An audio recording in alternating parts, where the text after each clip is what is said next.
Saludos amigas y amigos del Ecoexploratorio Museo de Ciencias de Puerto Rico. Muy buenas tardes. Bienvenidas y bienvenidos a Ciencia Virtual del Ecoexploratorio Museo de Ciencias de Puerto Rico. En esta, la semana de biodiversidad en ciencia virtual. Pero durante el día de hoy, normalmente tenemos por lo general una sola tanda de ciencia virtual. En este caso, tenemos la dicha de tener doble tanda. Hoy nos acompaña el doctor José Luis Jiménez, profesor de la Universidad de Colorado Boulder, quien nos va a estar hablando sobre el COVID-19 y qué sabemos y cómo nos protegemos de la transmisión del COVID. Pero antes de comenzar, queremos recordarle que esta tarde, a las 3 de la tarde, nos pueden acompañar en Ciencia Virtual para conocer a Roberto Soto Acosta, quien es consultor de desarrollo del bosque de Terocarpo y nos va a estar hablando principalmente sobre la biodiversidad y los bosques de Terocarpo en Palmas del Mar, en Humacao.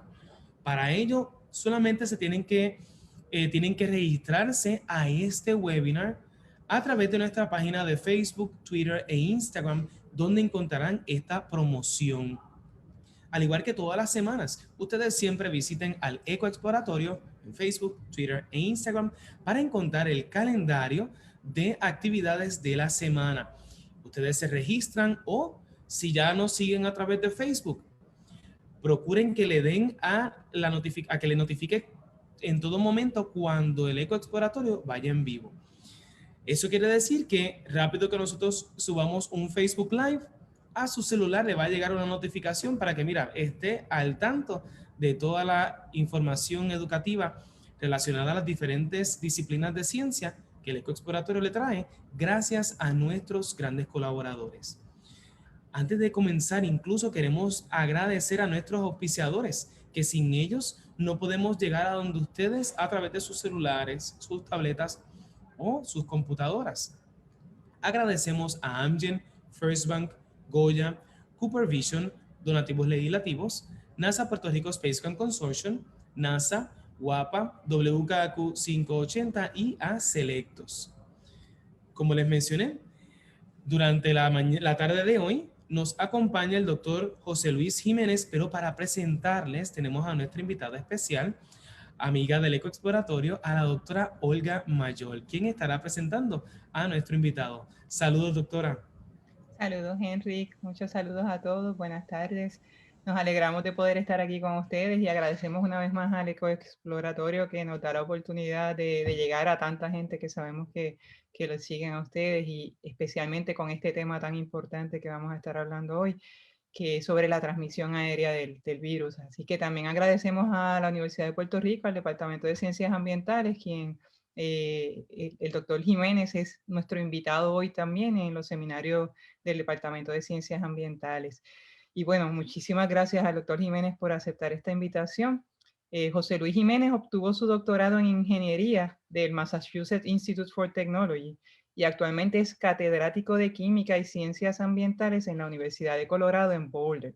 Él investiga métodos avanzados de medidas de aerosoles en tiempo real y modelos matemáticos. Es un investigador altamente citado y un miembro honorario de la Asociación Americana de Investigación de Aerosoles y de la Unión Americana de Geofísica. Y el doctor Jiménez ha sido una de las voces fuertes ¿verdad? A nivel mundial, creando conciencia sobre la transmisión aérea del virus. Y por eso de verdad que nos alegramos de poder contar con él hoy. Y hoy nos va a estar hablando sobre los modos de transmisión del COVID-19 y cómo protegernos, lo que sabemos hasta ahora. Así que gracias por aceptar nuestra invitación, doctor Jiménez. Muchas gracias al Ecoexploratorio y Olga por la invitación. Y bueno, pues como os decían, voy a hablar hoy, voy a compartir mi pantalla. Voy a hablar sobre cómo se transmite este virus y cómo protegernos. Entonces, y decir que, bueno, hay mucha información que hemos puesto, las diapositivas que voy a usar y muchos vídeos y muchas cosas están en todos estos enlaces que acabo de poner en el chat del webinar, entonces lo pueden ver a través de ahí.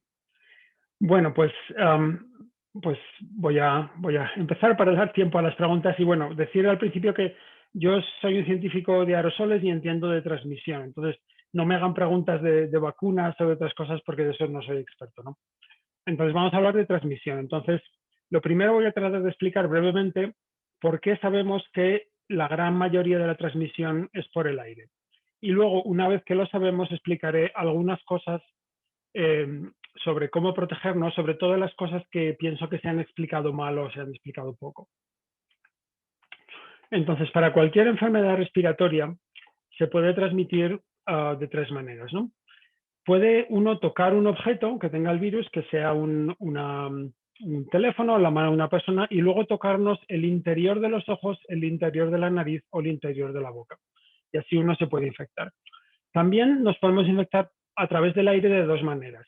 Una es con lo que se llama las gotas, que en este campo una gota es un proyectil. Hay dos personas hablando y entonces una tos o estornuda, habla fuerte y sale un proyectil que vuela por el aire como una pequeña bola de cañón y le pega a la otra persona dentro de los ojos, dentro de la nariz, esta parte muy pequeña expuesta, o dentro de la boca, y así te puede infectar.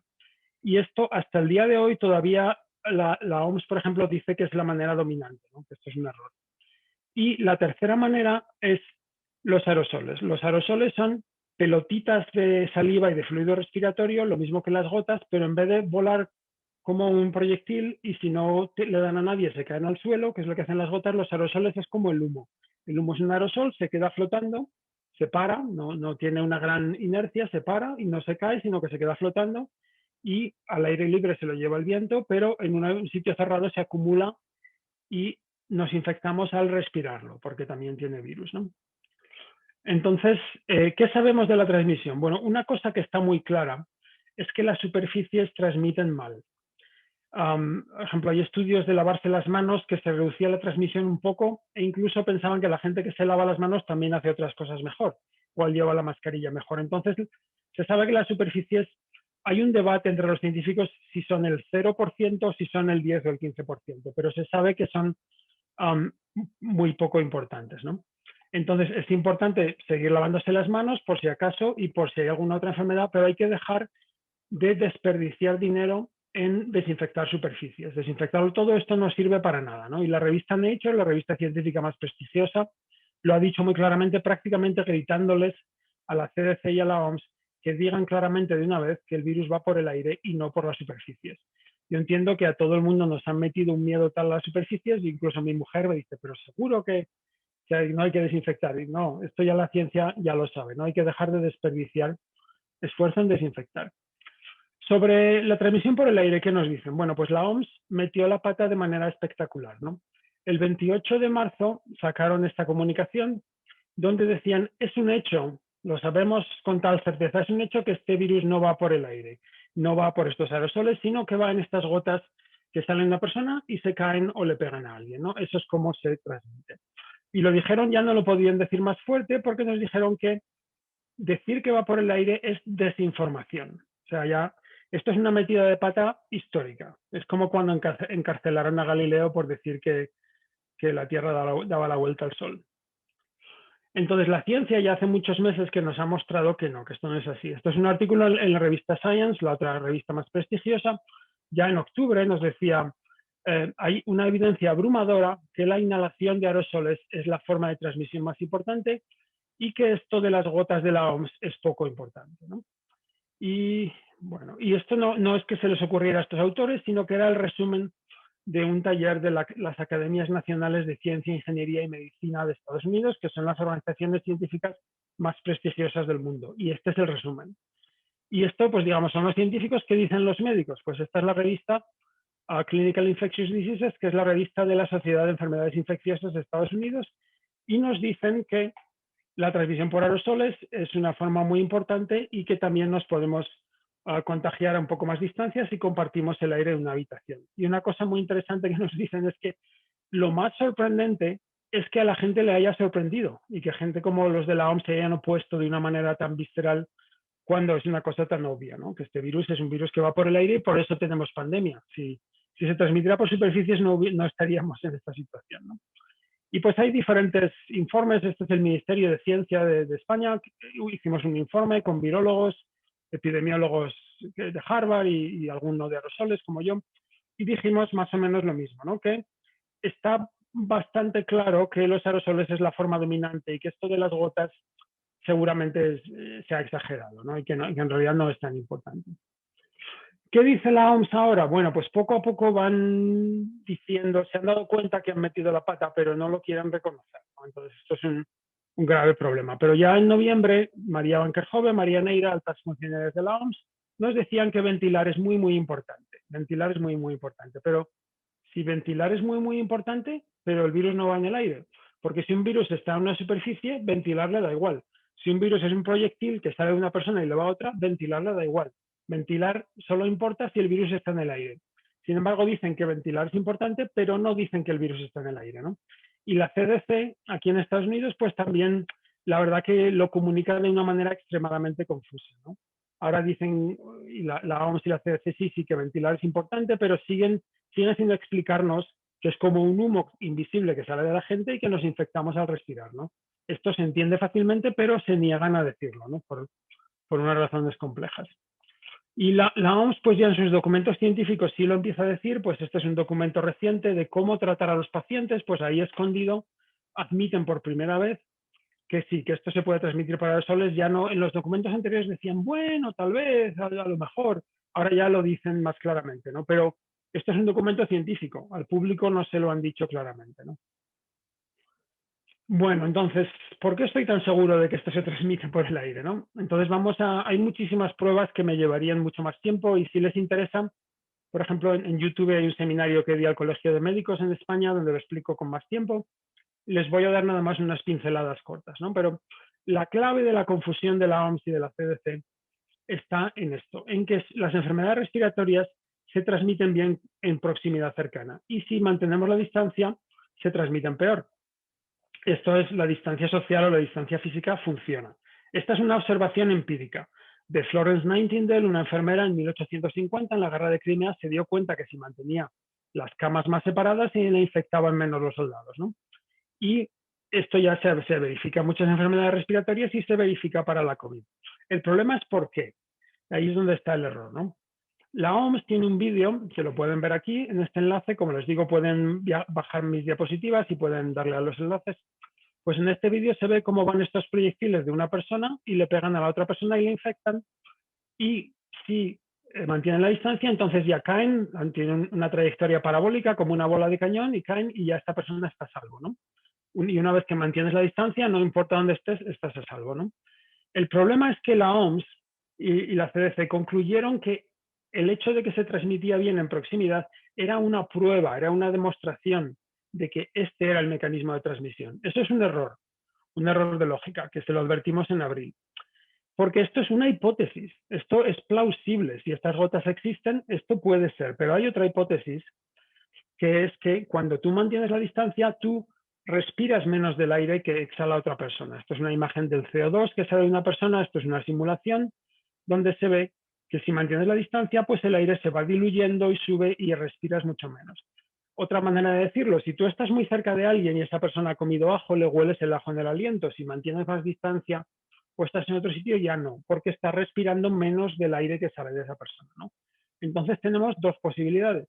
O a lo mejor son estas gotas proyectiles o simplemente es que al alejarnos respiramos menos del aire que sale de otra persona, ¿no? Entonces, la observación de que la distancia funciona no nos dice si es una o la otra, ¿no? Hay que mirar más pruebas, ¿no? Entonces, una cosa clara es, si son las gotas estas proyectiles, tú mantienes la distancia, aunque estés en la misma habitación, no te podrías infectar, ¿no? Porque solo te infectarías cuando van los proyectiles. Si son los aerosoles, no. Si es como un humo invisible, te puedes infectar muy fácil aquí porque está muy concentrado, pero si compartes una habitación también te puedes infectar, ¿no? Y esto es lo que se ve. Todos los casos de superpropagación de esta enfermedad, como les diré después lo del coro, son todos así, compartiendo el aire en una habitación con poca ventilación, ¿no? Y esto nos dice que los aerosoles son importantes, ¿no? Por enseñárselo de otra manera, ¿no? Esto es una imagen hecha por Lindsay Marr, una colaboradora, y entonces aquí es mucho más fácil infectarse. Estos puntos rojos son los aerosoles, porque hay muchos más. También hay algunas gotas, aunque en realidad hay muy pocas, ¿no? Por cada 1000 aerosoles hay una gota de estas grandes. que son como proyectiles, ¿no? Y si estás más lejos es más difícil infectarse, pero si pasas bastante tiempo y hay poca ventilación y se acumulan los aerosoles, los puntitos rojos, te puedes infectar, ¿no? Y eso es lo que pasa de verdad. ¿Qué más sabemos de la transmisión que nos dice que son los aerosoles y no las gotas? Bueno, pues una cosa muy clara es que esta enfermedad se transmite 20 o 100 veces más fácil en interiores que en exteriores. Este es un estudio de rastreo de contactos en Japón al principio de la pandemia, donde siguieron a gente que estaba infectada que ya se había reunido con otra gente, ¿no? Entonces, 22 se habían reunido con gente en interiores y 88 en exteriores. Y ven a ver, estos que se han reunido, que estaban contagiados y no lo sabían, ¿a cuánta gente han contagiado, no? Pues de esos 22, 16 contagiaron a alguien en interiores y 6 no. De los 88 de exteriores, 77 no contagiaron a nadie y 11 sí. Entonces ya se ve, es muchísimo más fácil contagiar en interiores, ¿no? Pero además, cuando miras a cuánta gente contagian, los de exteriores son 1, 1, 1. Es difícil contagiar a más de 2 o 3. Pero en interiores ya empezamos a ver casos de superpropagación, ¿no? De 3, 4, 9, 12. Y es lo que se ve. Todos los casos de superpropagación son en interiores con aire compartido y esto solo lo pueden explicar los aerosoles, ¿no? O sea, si uno piensa en interior o exterior, pues estos proyectiles y alguien como que dices que sí que te escupe, te tose, a eso estar dentro o fuera da igual, ¿no? Pero los aerosoles no, hay mucha más movimiento de aire en el exterior, aunque a veces no lo notes, y además no hay un techo que lo capture. Entonces, esto, si fuera mitad las gotas, mitad los aerosoles, pues el contagio bajaría a la mitad. Pero el contagio baja al 5%, ¿no? Entonces, esto nos dice que la forma dominante de contagio es por el aire, ¿no?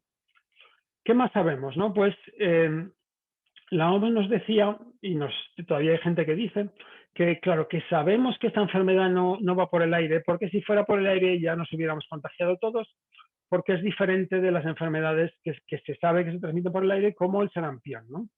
Porque el número R, cuánta gente una persona contagia, es un número muy bajo, ¿no? Ahí están cometiendo un error, por ejemplo, porque la tuberculosis solo se transmite por el aire y es menos contagiosa que la COVID, ¿no? Entonces, se refieren al sarampión, pero no se acuerdan de la tuberculosis, ¿no? Pero además, hay un detalle muy importante, que es que esta es una enfermedad muy dispersa, se llama. Esto quiere decir, hay mucha gente que no contagia a nadie. Si tienes la mala suerte de estar con alguien contagiado, lo más probable es que no te contagies, porque hay mucha gente que casi no contagia. Luego veremos por qué.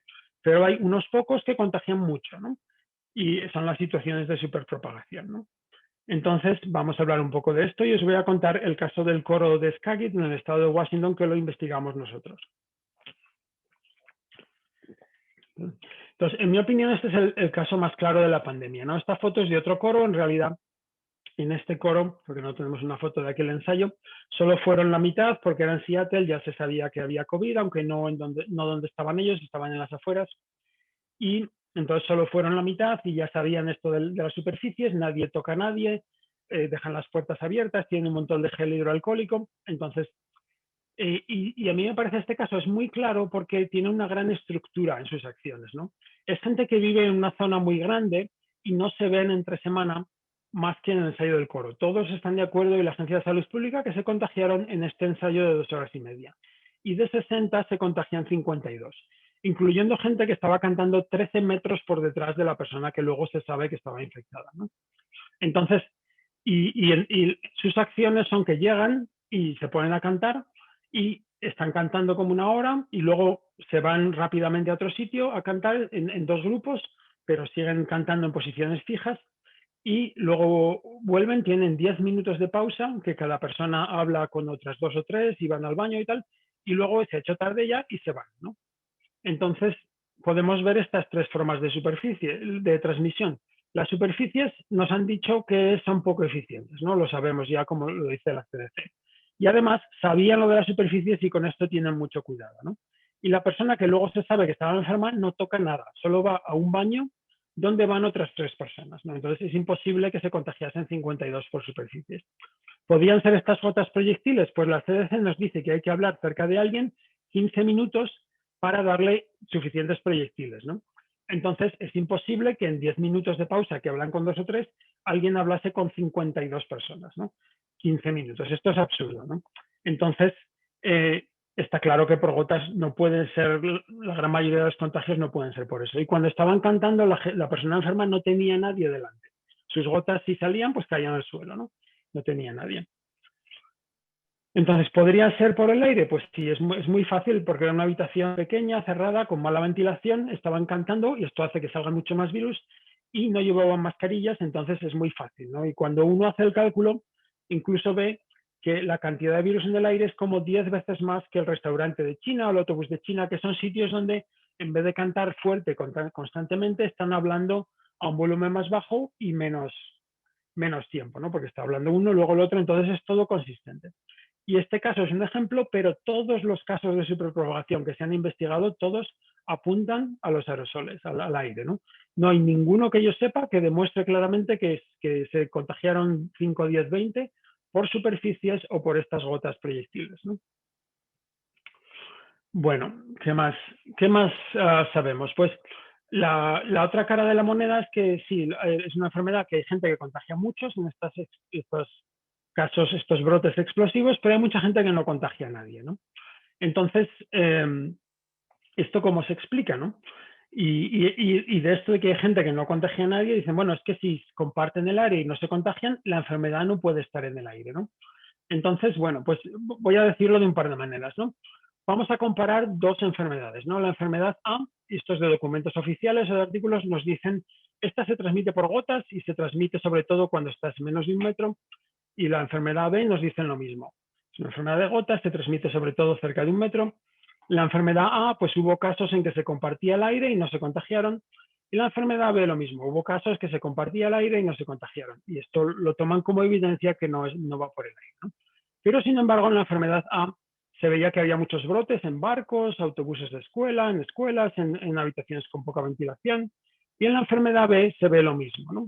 Entonces, ¿cuáles son estas enfermedades que parece que son parecidas, ¿no? Pues la enfermedad A, que nos dicen que es de gotas, que hay gente que no se contagia, pero que hay brotes, es la tuberculosis y el sarampión, que ahora es lo que nos decían, estuvieron negando muchas décadas que se transmitían por el aire, pero se llegó a admitir, se llegó a demostrar ya fuera de toda duda que eran enfermedades que se transmitían por el aire, ¿no? Pero durante décadas, esta gente que nos dice si fuera una enfermedad como el sarampión la reconoceríamos al instante, estuvo 75 años confundido y negando que el sarampión iba por el aire, ¿no? ¿Cuál es esta enfermedad? La COVID. Es una enfermedad muy parecida y estas son cosas que nos dice la OMS y son totalmente erróneas. ¿Por qué se explica esta variabilidad, ¿no? Pues, y este argumento de que si hay gente que comparte el aire y no se contagia, esto demuestra que la enfermedad no va por el aire. Esto es otro error de lógica que también le dijimos a la OMS en abril del año pasado, ¿no? Están asumiendo que toda persona enferma siempre están saliendo muchos virus al aire. Y esto es un error, esto no tiene por qué ser así, ¿no? Y no es así para ninguna enfermedad, ¿no? Primero porque hay un periodo de contagio, esto es como de contagioso es alguien, esto es cuando se contagia, empieza a ser contagioso, es muy contagioso un periodo de tiempo corto, justo antes de tener síntomas y luego va bajando. Y la gente muy enferma ya suele ser poco contagiosa, ¿no? Y esta es una razón, pero hay otra razón todavía más importante. En China, cuando aún tenían casos, midieron cuánto virus salía de la gente, ¿no? Y el 27% de la gente salía 1 millón de virus por hora, pero con una gran variación. De algunos salían 100.000 virus por hora, de otros 10 millones.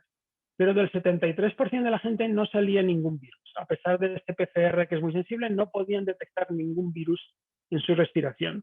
Y había gente que los medían varias veces y una vez salían y otra no. Entonces, esta es la clave, que es una enfermedad variable como todas las enfermedades respiratorias. Hay veces que compartes el área y no se infecta a nadie porque de esa persona en ese momento no están saliendo virus. Y otras veces tienes la mala suerte de estar con alguien de la que salen muchos virus y se contagia mucha gente, ¿no? Bueno, entonces, ¿cómo hemos llegado a esta situación tan absurda, ¿no? En que están organizaciones como la OMS y la CDC nos están diciendo que esto no se transmite por el aire y que están seguros y que es desinformación, cuando es básicamente la forma principal de transmisión de la enfermedad, ¿no? Pues esto se debe a un error, están atascados en 1910. Es un error de 1910. En 1910, Charles Chapin, un investigador en Rhode Island, escribió un libro muy importante que se llama Las fuentes y modos de infección. Esto era 50 años después de que Pasteur había descubierto los gérmenes y que las enfermedades infecciosas eran por gérmenes, y entonces él revisa toda la investigación que se ha hecho y escribe este libro y se da cuenta de muchas cosas como la infección de contacto. Este libro tiene muchos avances, ¿no?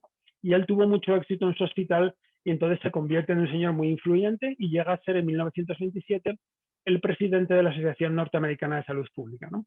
Y este libro se convierte en un dogma, y en un libro de texto y en un dogma hasta el día de hoy, ¿no?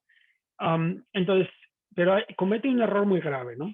Y es que dice, y nos lo dice claramente en el libro, no lo esconde, dice, es imposible que la gente aprenda cómo evitar la infección de contacto si están convencidos de que se infectan por el aire.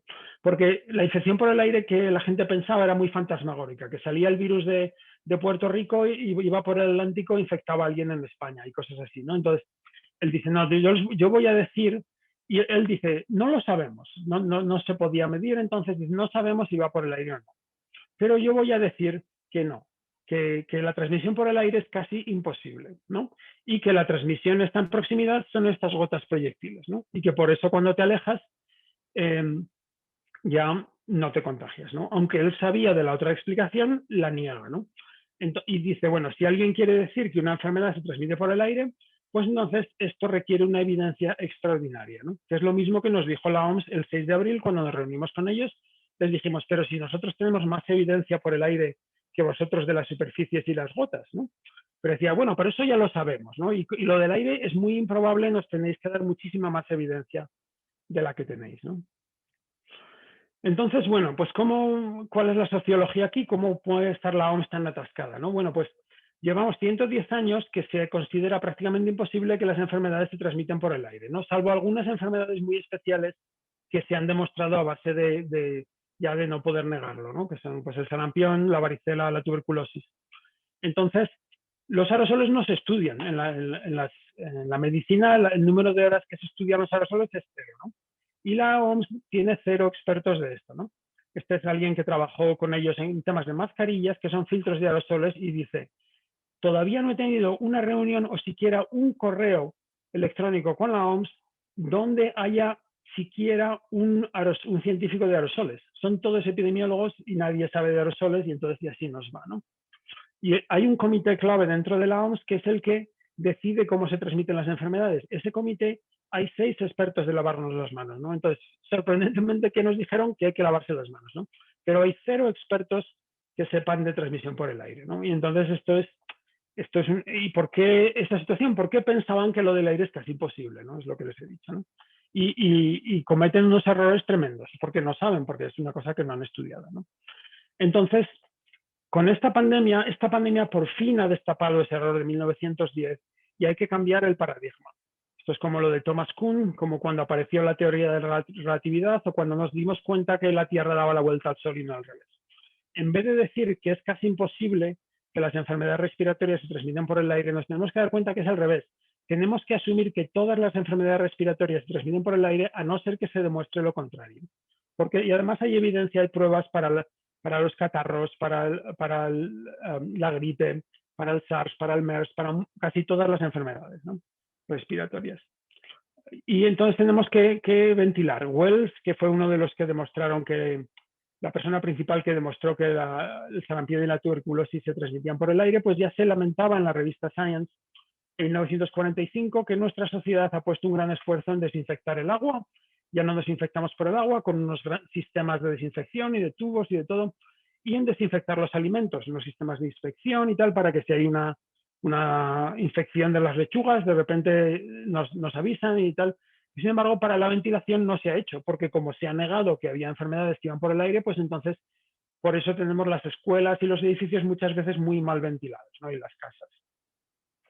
Todo esto tiene unas implicaciones tremendas, ¿no? Pero nos encontramos con una gran resistencia de las profesiones, los epidemiólogos, los médicos, los infectólogos que han creído en este error, ¿no? Y nos dicen cosas, este es un miembro del comité de la OMS, dice que esta gente son ingenieros y químicos y propietarios de compañías de ventilación, yo no tengo ninguna, dicen no lo entienden, ¿no? Esto tiene más detalles de los que entienden. Esto es cierto, pero al revés, ¿no? Pero vamos, nos consideran como unos intrusos, ¿no? Y esto pues, y cuando en realidad hay que colaborar, o sea, hay un médico que sigo en Twitter que lo dice muy claro, ¿no? Digo, este año es como si me hubiera sacado un doctorado en COVID y las asignaturas que hacen falta, pues epidemiología, virología, tal, y ciencia de aerosoles. No es la más importante, desde luego, muchas cosas son más importantes, pero es una cosa en la que había un error tremendo, ¿no? Y que hay que destapar. Bueno, pues eso es lo que iba a decir de las formas de transmisión y entonces voy a decir algunas cosas de cómo protegernos, a ver cómo voy de tiempo. Bueno. Y como les decía, me voy a centrar sobre todo en las cosas que se han dicho peor, ¿no? Entonces, bueno, decirles que todo lo que siempre me preguntan ya está aquí, ¿no? Si van a este enlace, tinyurl.com/preguntas-español, español no sé si funciona con la ñ, con una n, entonces esto les lleva a un documento de 65 páginas que hemos escrito entre científicos punteros donde explicamos todo lo que nos preguntan a todas horas, cómo las mascarillas, cómo la ventilación, los limpiadores de aire, medir CO2. Entonces está todo aquí, ¿no? Y les voy a dar unos apuntes, una cosa breve sobre algunas de las cosas más importantes. ¿Qué es lo más importante? Dejar de desperdiciar dinero. A mí se me cae el alma a los pies cuando sigo viendo que se desperdicia una gran cantidad de dinero y esfuerzo en desinfectar superficies. Esto no sirve para nada. Entonces hay que dejar, se llama el teatro de higiene. Es un teatro porque nos da una falsa sensación de seguridad, pero es falsa. Estamos atacando algo que no sirve, ¿no? Aquí están desinfectando un teatro y aquí estaban con un dron al aire libre, pero esto es una barbaridad. Al aire libre es muy difícil contagiarse. Y además es que los desinfectantes son tóxicos. Estas son las llamadas a las líneas de envenenamiento, ¿no? Y se ve que cuando empieza la pandemia en marzo se empieza a envenenar mucha más gente, sobre todo en niños pequeños, ¿no? Es decir, la lejía, que sí tal. Entonces, como les decía, la revista Nature nos dice esto, un editorial gritándole a la OMS y la CDC. Digan claramente que hay que dejar de desperdiciar esfuerzo en desinfectar. ¿Qué más no sirve para nada? Las barreras estas de plexiglas o tal. Esto no sirve para nada. Esto es, bueno, sirve en una situación. Si no estás en un cajero de un supermercado, estás hablando en un banco, estás hablando con alguien muy cerca, porque es la situación en la que tienes que estar. Entonces, una barrera de plexiglas ahí en medio sí sirve. Pero ponerlas en clases, en oficinas, esto no sirve para nada, ¿no? Porque es como tratar de poner barreras para no respirar el humo. Si usted está en una habitación con muchas de estas barreras alrededor de las mesas y alguien empieza a fumar, usted va a oler el humo igual que si no hubiera esas barreras. Y además, y se va a ver que se acumula el humo por aquí y tal y cual. Esto es un desperdicio. Y además crean zonas más peligrosas. Si se han desperdiciado este dinero, hay que quitarlas, salvo en sitios de cajero, ¿no? ¿Qué hay que hacer? Pues lo más importante, como dice Christian Drosten, que es un virólogo alemán muy importante, es explicarlo, no es tan difícil. Es como un humo invisible que sale de la gente y lo que hay que hacer es no respirarlo. Imaginarte que toda la gente está contagiada y no lo quiere respirar, ¿no? Este es un poema escrito por una chica de 8 años y lo dice, está en inglés, pero lo dice muy claramente, ¿no? COVID can be anywhere, spreading in the air we share. Breathing, talking, singing, shouting sends the virus on an outing. Outside it will fly away, inside it will stay all day. Clean the air and wear a mask. Stop the virus, that's our task. Yo no lo podría haber dicho más claramente, ¿no? Bueno, y tenemos algunos pósters de las cosas que hay que hacer, pero básicamente pues todo se entiende. Tienes que evitar sitios interiores donde hay mucha gente, donde hay poca ventilación porque se acumula este humo. Tienes que evitar estar cerca de la gente porque respiras más de su aire exhalado. Tienes que evitar estar mucho tiempo si hay gente sin mascarillas o sobre todo si la gente está hablando fuerte o cantando, pues en un bar hay que bajar la música o quitarla para que la gente no tenga que gritar, ¿no? Estos son los sitios más peligrosos, ¿no? Se ven muchos brotes en coros donde la gente canta sin mascarilla o en bares donde la gente grita porque hay música o en restaurantes la gente está hablando, pero que yo sepa no hay ningún brote en un cine o en una biblioteca donde la gente está sentada callada, ¿no? Entonces, y todo tiene sentido cuando lo pensamos con el humo, ¿no? Y entonces, ¿qué hay que hacer? Pues hacer cosas al aire libre, ponernos bien la mascarilla y quitar el virus del aire, ¿no? Entonces, cosas al aire libre, pues allí en Puerto Rico tienen buen tiempo, ¿no? Entonces, fíjense que aquí en Nueva York, una epidemia en 1910 de tuberculosis, hicieron las clases en muchos colegios al aire libre todo el invierno, con el frío que hace en Nueva York, ¿no? Y les fue bien, les fue mejor a los niños, ¿no? Decían que había niños que habían perdido el interés en la vida y lo reganaron con la escuela al aire libre, ¿no? Entonces, todas las reuniones, hablar con gente, vernos con la familia, todo al aire libre siempre que se pueda, ¿no? Siempre que se pueda, todo eso, todo así. Entonces, ventilar reduce mucho la transmisión, ¿no? Me voy a saltar esto que es muy técnico, pero se ve, es un caso para la tuberculosis que está publicado donde se ve muy bien, ¿no? Entonces, ¿cómo sabemos que estamos ventilando bien? No, ventilar quiere decir no un ventilador que mueve el aire, eso es mezclar, pero ventilar quiere decir que entre aire de afuera que no tiene virus y que el aire de dentro que puede tener virus vaya saliendo de afuera continuamente. Entonces, el problema de ventilar pues es que es un tema técnico, ¿no? ¿Cómo sabes que estás ventilando lo suficiente y no demasiado si tienes frío, si tienes calor, tal? Entonces, hay una forma que yo no sabía, pero que me lo explicaron los compañeros y que funciona muy bien, que es medir el dióxido de carbono. El dióxido de carbono pues es un gas en la atmósfera. De cada millón de moléculas en la atmósfera, pues hay 400 partes por millón. De cada millón de moléculas, 400 son de dióxido de carbono, ¿no? Y si estás en un sitio interior y hay 400, pues ahí no hay aire exhalado. Es simplemente el aire exterior, ¿no? Pero los humanos, la comida que nos comemos la transformamos en CO2 que exhalamos, ¿no? Y entonces, en el aire exhalado hay 40.000 partes por millón, ¿no? Entonces, en sitios cerrados se va acumulando, ¿no? Y al medirlo, nos permite saber si un sitio está bien ventilado o mal, ¿no? Y se puede medir con unos chismes como este, que cuestan, pues, tienen que ser chismes de infrarrojos, en EDIR se llaman Non-Dispersive Infrared, esos son los que funcionan, hay otros de $20, lamentablemente no funcionan, ¿no? Valen pues, como entre 90 y $200, ¿no? Y esto te dice cuánto aire exhalado hay en un sitio, ¿no? Pues yo aquí tengo 970, esto quiere decir el 1,5% del aire que ya lo he respirado, lo estoy volviendo a respirar, ¿no? Es el mío, no me preocupa, pero si estuviera con otras personas, sí me preocuparía, ¿no? Pero el problema es que en muchas escuelas, en muchas oficinas, se ven 4.000 partes por millón. Y entonces eso quiere decir que el 10% del aire que la gente respira lo está respirando por segunda vez. Ese aire ya ha estado dentro de alguien y ha salido, y si ha salido con virus, así al respirarlo tú, es como te vas a infectar, ¿no? Y entonces esto viendo con este chisme al aire libre, pues eso, 400 y algo. Y aquí me metí en el coche con mi familia y los coches, claro, los carros, piense que es una habitación muy sellada y muy pequeña. Entonces ahí en media hora llegamos casi a 5.000, ¿no? El 10% del aire lo estábamos volviendo a respirar. Luego nos dimos cuenta y pusimos el que entrase aire de afuera y entonces ya bajó a un nivel más razonable, ¿no? Pero un coche es un sitio peligroso porque es muy pequeño y bien sellado si no abrimos las ventanas, ¿no?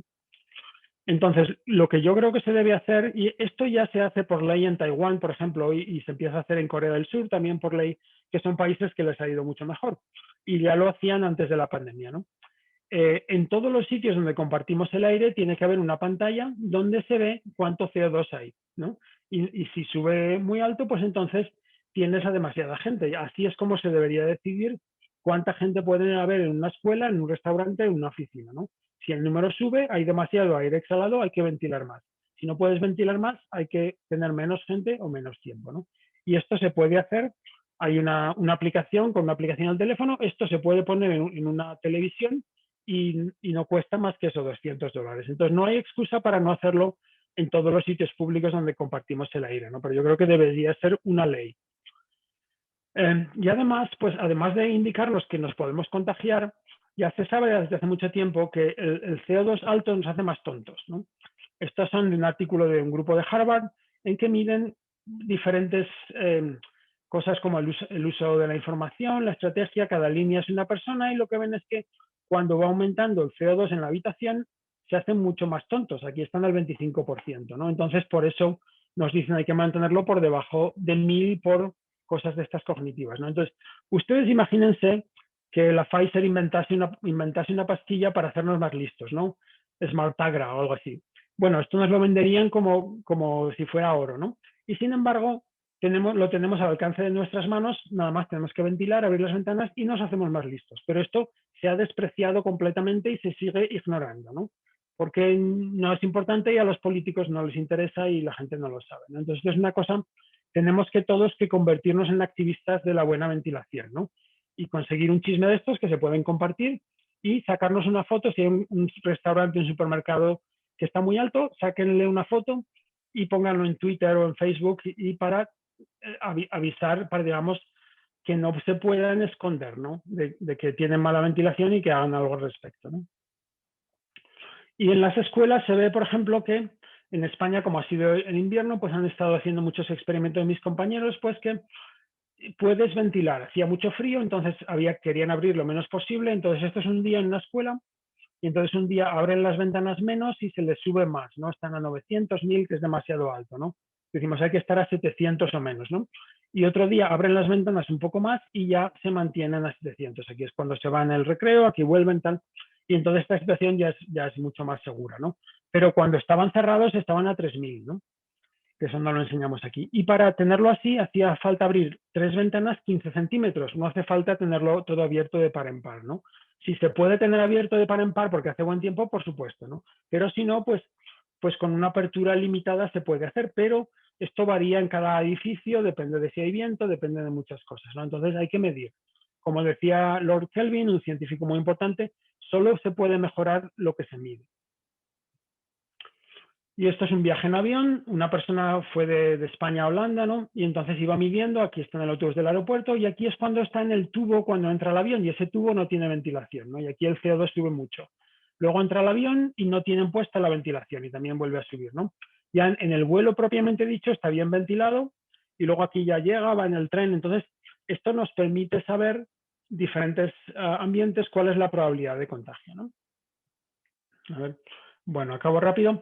Las mascarillas son muy importantes, ¿no? Y tiene que ser, la mascarilla es un filtro de aerosoles, entonces necesitas 3 cosas, que sea un buen filtro, que al pasar por ahí el aire se quede pegado el aerosol con el virus, que no nos deje huecos, porque si no el aire va a pasar por los huecos en vez de por el filtro, le cuesta menos trabajo pasar por los huecos, y que se pueda respirar, ¿no? Entonces estas mascarillas, como las N95, son muy buenas, filtran muy bien, se puede respirar bien, pero tienen un problema. Hemos elegido este material porque filtra bien y respira bien, ¿no? Pero le pedimos que selle bien contra la cara y eso lo hace mal, ¿no? Entonces hay un nuevo tipo de mascarillas que se llaman las nuevas elastoméricas, y este es un ejemplo, y mis compañeros las han probado, los científicos que estudian mascarillas, y todos se las andan comprando a su familia. Entonces yo la compré también, esta en particular se llama Embomask, yo no tengo nada que ver con ellos, pero la diferencia es que el filtro también es un N95, pero luego tiene, para sellar ya no usa el mismo material, sino que tiene este material de silicona, ¿no? Y hay diferentes modelos y esta sella mucho mejor. Yo noto que hablo, tal, no se me mueve. Entonces hemos escrito una carta a la administración Biden pidiéndoles que activen la Defense Production Act para fabricar estas a millones, ¿no? Y que las requieran en los trabajos, ¿no? Y bueno, pues las mascarillas no sellan contra la barba. Entonces, este es un gráfico de la CDC y donde nos dice qué estilos de afeitado funcionan y no funcionan para llevar una mascarilla, ¿no? Y bueno, lo último que voy a decir son los limpiadores de aire, ¿no? Como se empieza a saber que el virus va por el aire, hay mucha gente vendiendo limpiadores de aire que funcionan y hay mucha gente vendiendo aceite de serpientes. Entonces hay que tener mucho cuidado, ¿no? ¿Qué funciona y qué hemos escrito los expertos y recomendamos? Lo primero, ventilar. Si uno puede traer aire de afuera con las ventanas o con un sistema de tubos, eso es lo que hay que hacer. Si no se puede ventilar lo suficiente porque es un sótano, porque hay mucho ruido, lo que sea, o mucha contaminación, o hay mosquitos o lo que sea, entonces hay que filtrar. Filtrar se puede hacer con el sistema del edificio o con un filtro portátil, ¿no? Una mascarilla es un filtro y nuestros pulmones son el ventilador que mueve el aire a través de ese filtro. También podemos comprar una caja que tiene el filtro y tiene un ventilador y hace lo mismo que la mascarilla, quita el virus del aire, ¿no? En situaciones especiales se puede usar tecnología de rayos ultravioleta, ¿no? Pero esto es más caro y hay que diseñarlo bien y hay que instalarlo bien, entonces recomendamos en sitios especiales, como en un matadero donde empacan la carne o en una cárcel o en sitios así donde sería más difícil con filtros, ¿no? ¿Qué hay que evitar? Hay que evitar poner desinfectantes en el aire, ozono, o lejía, o ácido hipocloroso, o agua oxigenada. Esto es una barbaridad, esto es peligroso. Esto debería estar prohibido, ¿no? Pero sin embargo se está vendiendo como rosquillas, ¿no? Y también debemos evitar los limpiadores que limpian el aire a través de química, que los están vendiendo con un marketing muy bueno, que si son con iones, con plasmas, con hidroxilos, con fotocatálisis, y nos dicen esto es lo nuevo, los filtros son lo viejo. Eso es mentira.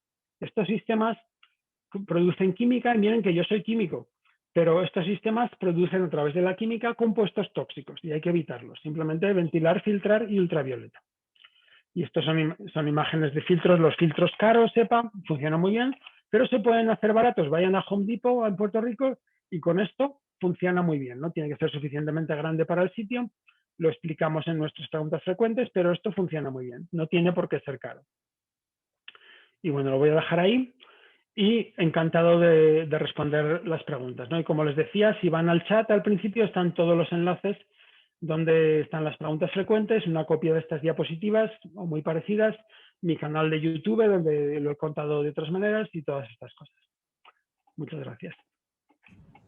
Muchísimas gracias, doctor Jiménez. También a través de nuestra página en Facebook hemos compartido esos enlaces en la sección de comentarios, disculpen, en la sección de comentarios de este Facebook Live. Al principio se compartieron los enlaces para que también tengan acceso a las personas que nos están viendo desde el Facebook Live. Tenemos varias preguntitas. La más reciente y la más enfática es sobre el tipo de mascarilla que mencionó hace un momento, que sería la que usted mencionó que tenía una parte de silicón. Ajá, ajá. Estas, o sea, se llaman las mascarillas elastoméricas o ya existían, se llaman las semimáscaras, ¿no? Pero no se han usado mucho, ¿no? Y hay muchos desarrollos nuevos. Y entonces, esta es una en particular, la pueden ver, se llama Embo Mask, ¿no? Yo no, como les digo, no tengo nada que ver con ellos y hay otros modelos que están disponibles. Yo este es el que he probado y va muy bien, ¿no? Y como les digo, mis compañeros científicos de mascarillas las han probado y después de probarlas empezaron a comprarlas para toda su familia, ¿no? Entonces fue cuando pero yo compruebo que va muy bien. Es que es esta silicona, digamos, esto se aprieta muy bien en la cara y entonces no le estás pidiendo a este borde de un material que has elegido porque filtra bien, no le estás pidiendo que selle, ¿no? Sino que lo haces con un material que se puede deformar y sella mejor. Entonces yo creo, este tipo de mascarillas son una reliquia. Esto debería desaparecer porque porque sellan mal y por eso en los hospitales hay toda esta gente que se dedica a hacer test de sellado. Pero es una cosa, esto se desarrolló en 1990, pero con la pandemia hemos tenido un gran desarrollo tecnológico. Es como decir, esto es un carro de caballos y han llegado los coches de gasolina, ¿no? Los coches eléctricos ahora. Entonces, esto es lo que deberíamos hacer y no es tan difícil, ¿no? Se podrían fabricar en gran cantidad. Pero el detalle sigue siendo el mismo de que ambas mascarillas pues son, las más recomendadas son las N95 por el material que utiliza para filtrar. Aquí en la mascarilla que está mostrando ahora, sigue siendo el mismo material para filtración, lo que se añade en adición es un material de silicón que entonces estaría ayudando a sellar alrededor, porque tenemos la mascarilla, la tela de frente, pero también por los lados puede escapar y puede entrar aire que puede estar infectado. Exactamente, y esto es sobre todo importante pues cuando uno comparte el aire, pues si uno en una escuela o en un matadero, en una oficina donde la gente está compartiendo, en un hospital, la gente está compartiendo el aire mucho tiempo, ¿no? Para ir por la calle, pues a lo mejor esto no hace falta, ¿no? Yo me la pongo, me da igual, pero sobre todo cuando uno va a estar compartiendo el aire en interiores mucho tiempo, ¿no? Nos pregunta Irma Cabrera, en un salón de clase que estén con aire acondicionado, cuando se está brindando las clases, ¿cuál sería su recomendación? Estos salones que pues, por lo general son cerrados con aire acondicionado circulando. Depende del tipo de aire acondicionado. Si es un sistema de tubos que se lleva el aire y luego lo trae, entre medio de ese sistema de tubos hay un filtro. Entonces, ese filtro se tiene que cambiar para poner uno mejor. Y recomendamos el grado 13. El grado se llama MERV 13, ¿no? Hay filtros mejores que se llaman... ¿Perdón? Se refiere a los que tienen extractores, que es un sistema ya un poco más avanzado, Sí. no el típico aire acondicionado que está por lo general pegado a la pared. Esa es una situación peligrosa. El aire acondicionado que está en una ventana o estos split que están arriba, esos mueven el aire pero no intercambian aire. El aire de afuera no pasa dentro. Entonces, por ejemplo, el caso del restaurante de China que se contagió mucha gente era con uno de esos aires acondicionados, ¿no? Entonces, en esa situación hay que ventilar. O sea, aunque consumas más energía, pues entonces tienes que todavía abrir la ventana. O si eso no se puede hacer, entonces hay que filtrar. Hay que conseguir un filtro EPA, un filtro de ventilador para quitar el virus del aire, ¿no? Esas son las situaciones. Si no puedes ventilar, hay que filtrar. Nos preguntan también, Elvia nos pregunta, ¿cuál sería el umbral de CO2 recomendado para un lugar cerrado? Bueno, pues lo primero decir, siempre que estés en un lugar cerrado va a haber un riesgo, ¿no? Es como, o sea, si yo digo menos de 700, a veces la gente, entonces debajo de 700 ya es imposible que me contagie. Y dijo, no, si debajo de 700 es 10 veces menos posible que te contagies que si estuvieras a 4.400, ¿no? O a 3.000, que si estuvieras a 3.000, ¿no? Entonces, la idea es una de las capas de protección, como la mascarilla es una capa de protección, la distancia, la ventilación es una capa de protección. Entonces, mantenerlo por debajo de 700 hace que la capa de protección, que es la ventilación, funcione lo mejor posible, ¿no? Y es factible. Entonces, lo mismo que la distancia nos dicen, la OMS dice 1 metro, porque si dicen más, en la India no pueden y ya no lo iban. Y aquí en Estados Unidos 6 pies y en el Reino Unido dicen, digamos, dependiendo de la distancia disponible en cada país, ¿no? Y 1 metro ayuda, 1,5 metros ayuda más, 2 metros ayuda más. Entonces, si usted puede mantener el CO2 a 500, mucho mejor que a 700, pero si no puede a 700, pues manténgalo a 800, ¿no? Lo más bajo posible que sea compatible con su actividad, ¿no? Pero si está en un sitio que no se puede mantener por debajo de 900, de 1.000, de 2.000, eso es un sitio peligroso. Hay que hacer algo, hay que poner filtros, hay que dejar de usarlo o ahí hay que actuar, ¿no? Entonces, precisamente nos ayuda a identificar el CO2, qué sitios, por ejemplo, en una escuela se ven, me dice un compañero que han visto que muchos salones con las ventanas está bien, pero que hay 2 o 3 que están muy abajo en una calle estrecha y que aunque abran todas las ventanas no se ventilan bien. Entonces, en esos han comprado filtros. Para eso nos ayuda el CO2, ¿no? Claro que aquí algo muy, muy importante que nos podemos llevar es que los casos varían. Hay que tomar, por ejemplo, el espacio de caso en caso, correcto, que no podemos utilizar la misma regla para medir todos los casos, porque como mencionó, depende de la distancia, depende del espacio disponible y entonces la circulación del lugar también afecta. Entonces, una recomendación que se puede tener es el distanciamiento y la filtración del aire. El distanciamiento funciona y es muy importante, ¿no? Entonces, yo diría, si le digo, ¿cuáles son las medidas que hay que hacer? La primera, la mascarilla. La segunda, la distancia. Y la tercera, la ventilación. Y la cuarta, lavarnos las manos. Menos importante, pero hay que seguir, ¿no? Entonces, la distancia es muy importante, pero por lo que os he dicho, porque si tú hablas muy cerca de alguien, estás inhalando mucho del aire de esa persona, ¿no?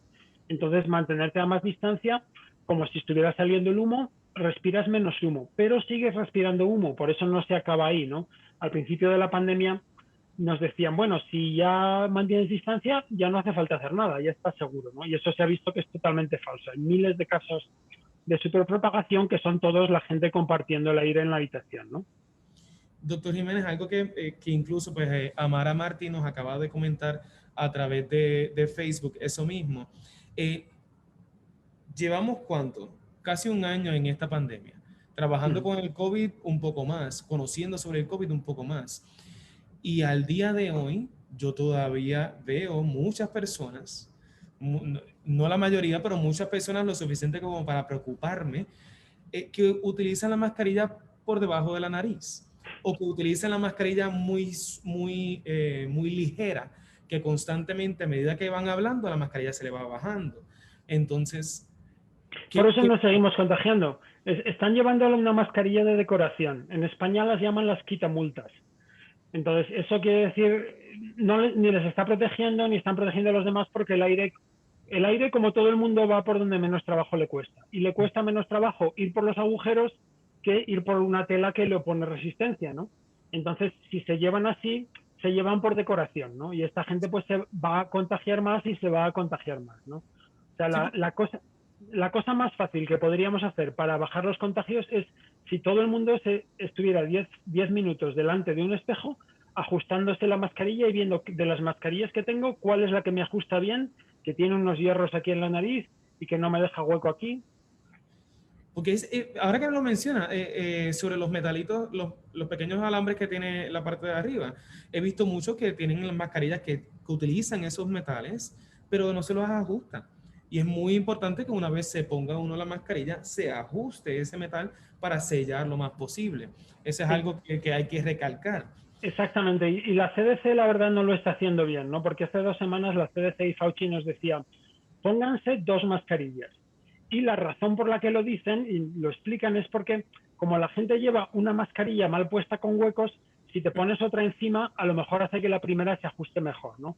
El problema es que esto puede crear más problemas. Dependiendo de las mascarillas, puede hacer que la segunda cree todavía más huecos, depende de cómo se apoye. Y también puede ser que al crear una gran resistencia al aire, con esta lasaña de mascarillas, pues ahora el aire aún va más por los huecos, ¿no? Entonces lo que tendrían que decir es, no, ustedes ajustense la mascarilla que tengan, quirúrgica, N95 o lo que sea, ajustense. Si tienen una de tela que no tiene un hierro, venden hierros en Amazon que uno se puede poner en una mascarilla que no lo tiene, ¿no? O esta cosa que se llama Fix the Mask, que funciona muy bien. Yo lo he probado y es como una goma que te pones y con una mascarilla quirúrgica cierra los huecos, ¿no? Entonces esto también funciona muy bien, ¿no? Y es muy barato, ¿no? Le quería, al principio comenzó mencionando que pues usted no tiene el conocimiento ni la preparación para hablar sobre vacunas y sobre las diferentes nuevas cepas, pero hay algo que me gustaría que pudiésemos enfatizar, ya que cada vez estamos viendo un alza el uso de vacunas, que cada vez están más accesibles. Todavía queda mucho por cubrir, y hay una gran población que todavía no está vacunada, pero esto también está creando una falsa, diría yo, una falsa confianza de que ya yo estoy vacunado, ya yo no tengo que utilizar la mascarilla. Como quiera, es importante que utilicemos, aunque no tengamos la mascarilla, nosotros no nos podemos contagiar, pero podemos también cargar y esparcir el virus, que es muy importante que aunque estemos vacunados, utilicemos la mascarilla. Sí, sobre todo en este tiempo en que hay gente vacunada y gente que no, y donde todavía no se entiende muy bien con esta vacuna y esta otra vacuna. Se sabe que la gente vacunada contagia menos, pero todavía pueden contagiar. Entonces, como ha dicho usted muy bien, pues tenemos que seguir llevando todos la mascarilla hasta que estemos todos vacunados y, digamos, hayan bajado ya los casos muchísimo, ¿no? Entonces, yo espero que para el verano, pues ya estemos en otra situación, ¿no? Un poco más adelante. Pero sí, de momento deberíamos todos seguir llevando la mascarilla y llevarla bien puesta, ¿no?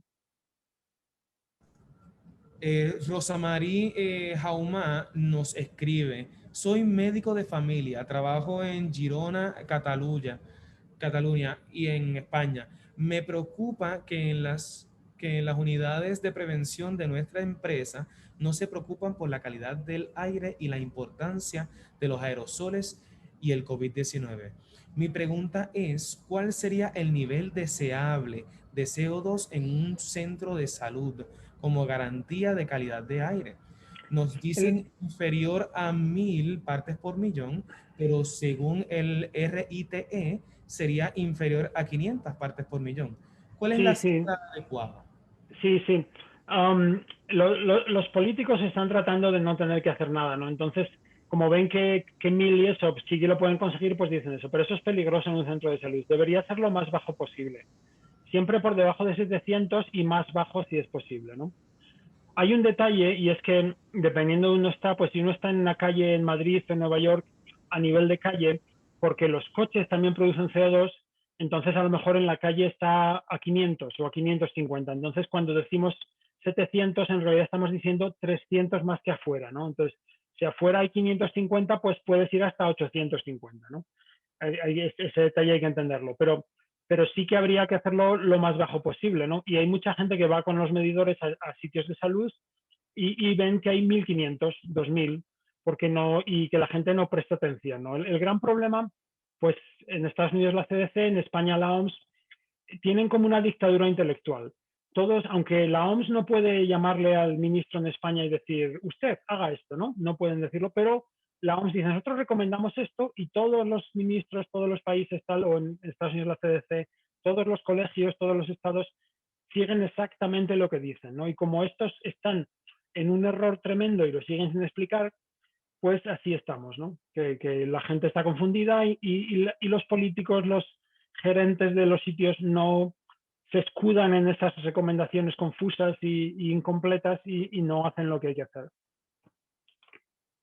Y no nos queremos meter mucho en la política, ¿verdad? Pero estamos viendo en las noticias cada vez más, especialmente en Estados Unidos, por ejemplo, estados como Texas, que están incluso aflojando, bajando las restricciones que debemos de tener en cuanto al uso incluso de mascarilla.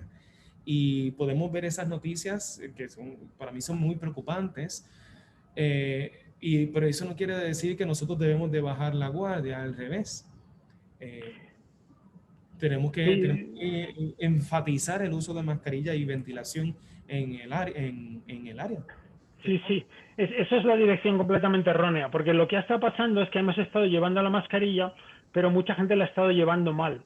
Entonces no hay que decir que hay que quitársela, no, ahora póngansela bien. Por fin aprendan a llevar la mascarilla, eso es lo que hay que hacer, completamente al revés, ¿no? Sobre todo porque ahora se está expandiendo en casi todo el mundo la variante británica, que es como el 50% más contagiosa, ¿no? Entonces, estos meses en los que todavía hay mucha gente sin vacunar son muy peligrosos, ¿no? Porque ya sabemos que este virus es un crecimiento exponencial, ¿no? Hace un año decían, bueno, solo hay muy pocos casos, tal y cual, y luego de repente tienes una ola tremenda, ¿no? Entonces, podría pasar una cosa parecida dependiendo de cuánta gente hay vacunada en cada sitio, ¿no? Entonces, al revés, yo diría, ahora hay que extremar las medidas, hay que hacerlas bien por fin, hay que prestarles atención por fin a cómo nos ponemos la mascarilla, por fin a cómo ventilar. ¿Por qué no hemos parado la pandemia? Bueno, es un virus puñetero porque se transmite sin síntomas y porque no teníamos inmunidad. Pero una cosa clave por la que ha habido una pandemia es porque no le hemos explicado a la gente cómo se contagia. Y hemos hecho muchas cosas y hemos gastado muchos millones de dólares en cosas que no sirven para nada.